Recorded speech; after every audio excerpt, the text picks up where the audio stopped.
the topic is picking your vices. What happens is when you get into your 20s and when you get later in your life, you collect vices. Everyone's got a vice of some capacity.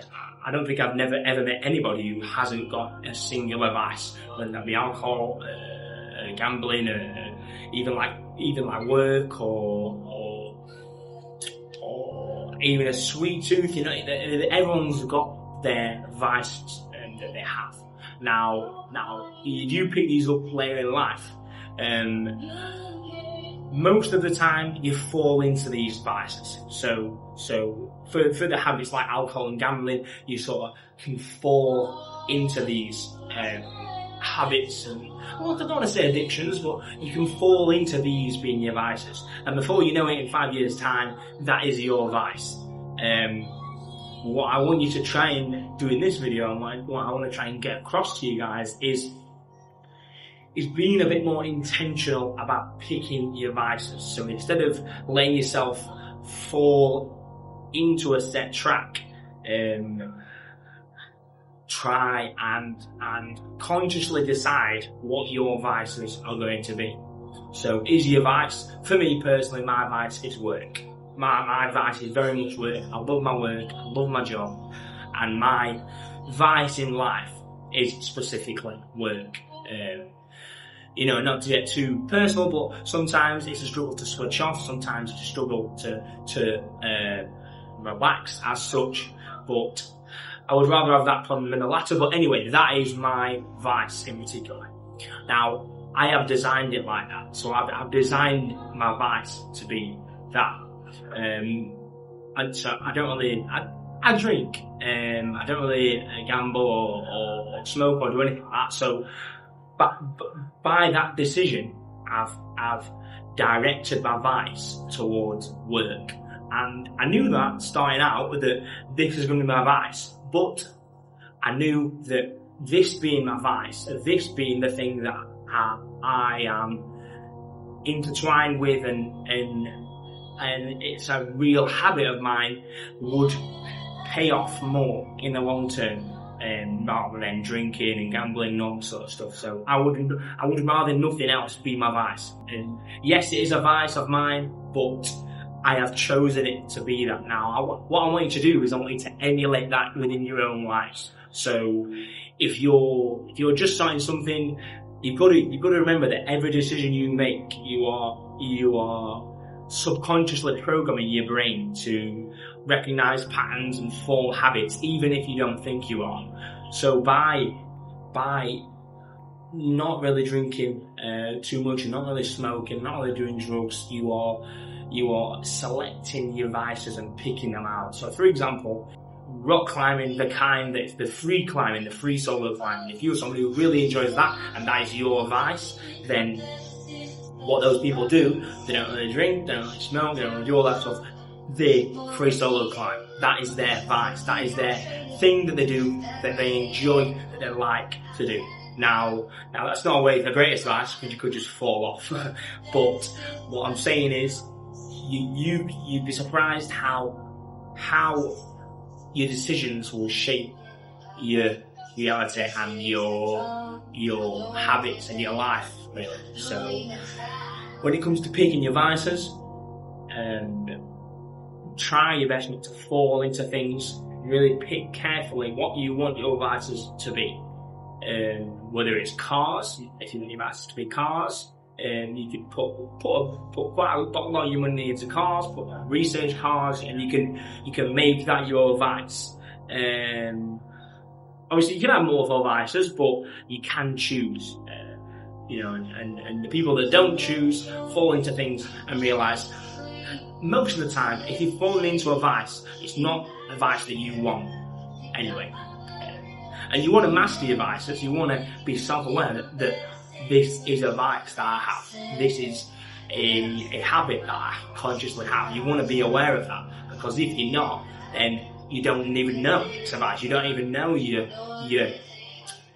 don't even know you've got this attraction towards this thing. You're not aware. You're just doing it and doing it and doing it. So it all comes through being conscious. So choose your vices wisely and carefully, especially earlier in your life, because they will cement and they will set you up for life. Think about clay. So with clay, it's soft and it's malleable when it first starts. So that is you. Right, when you're first growing up in your teens and your 20s. Now what you're doing is you're setting imprints in the clay, you're setting habits within it, you're setting shapes within it, and once you get to 20, 25 to 30, that clay sets, those habits and those vices set in place. So it's harder for you to then unwork those vices and unwork those habits. So it's better off, I have found, to pick and pre-select the vices that you have, and then you can decide from there whether they're good vices, whether they benefit you, swap them out,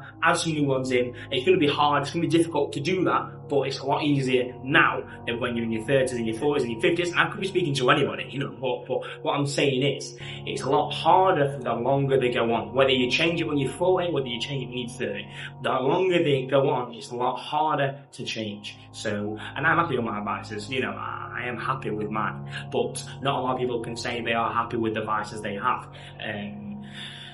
But the main way you do that is by choosing your vices. Think about it like ski tracks. So ski tracks, if somebody's going down one track religiously, what happens is the track sets within the snow. So you cannot help but go down that track. Now what I want you to do is I want you to imagine your vice as a ski track. Every time you go down the ski track, every time you go down this path, the path gets deeper and deeper. These are your neural pathways. So the path in your brain gets deeper and deeper each time you walk it.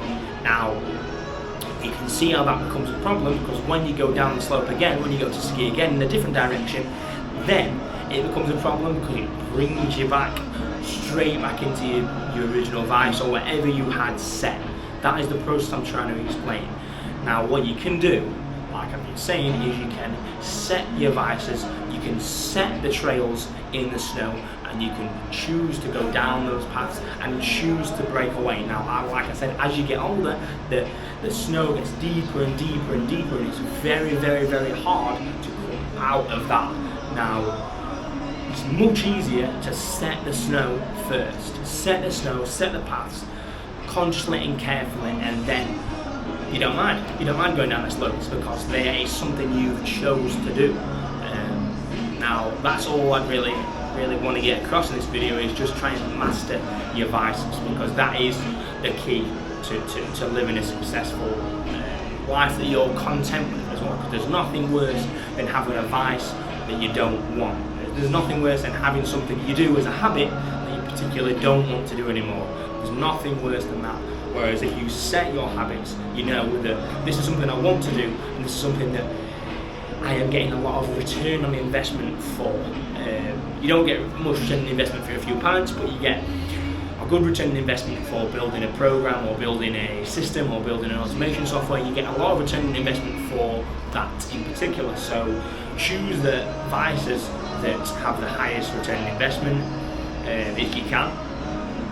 Obviously it is difficult, and it is difficult to determine that in the early stages, but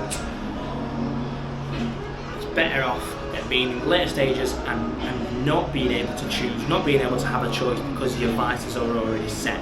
And nothing's set in stone. It can be changed, everything can be changed, but it is just more difficult the more you get into it. So the next time you're in one of your so-called vices, just think, is this the right vice for me, and will this yield success in the long term? If it's a no, think about changing your vices and looking at them, because we all have vices. It's just about controlling them, picking them wisely, and being conscious. So if you enjoyed this video, please like and subscribe and turn on notifications for more videos. But yeah, I hope this helped, and I'll see you all in the next one.